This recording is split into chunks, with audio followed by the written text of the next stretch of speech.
Hi, I'm Ed Kelley, editor of The Oklahoman. I got to tell you, I feel sorry for Byron Houston. He's going to prison for indecent exposure after flunking numerous chances at redemption and forgiveness. But I can't believe anyone involved in Houston's sad story, the prosecutors, judge, his family and friends, maybe even the victim, thinks prison will rid him of his demons. In a way, Houston, the former basketball star, is a prime example of society's difficulty, at least in Oklahoma, for dealing with people who suffer from mental illness. That Houston is sick should be obvious. Who in their right mind exposes himself at a busy intersection in broad daylight? Doctors say he's bipolar and suffers a host of other mental scars due in part to an abusive childhood. Prisons are full of people with problems similar to Houston's.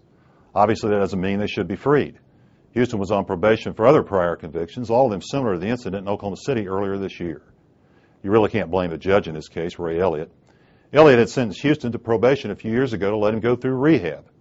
The agreement you and I had, man to man, is that if you screwed this up, you would leave me no option, Elliott told him. The judge gave Houston 4 years. It could have been a lot more.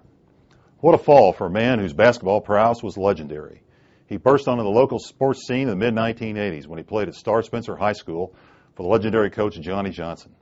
From there, he went to OSU to become the leading scorer in school history. He was good enough to play 4 years in the NBA. At age 37, he ought to be in the prime of life. Instead, there was a scene that played out last week in the courthouse. Among those on hand was Houston's biological father, who wasn't in his life until recently. The dad, a former basketball star himself, begged for a chance to take his son out of state and try to get him treatment. That won't happen. So Houston goes to prison untreated. When he gets out, he'll be older, maybe wiser, but likely still sick. And the cycle could very well be repeated again. For what he did, Byron Houston needs punishment. He'll get it. But he also needs help. How will he get that?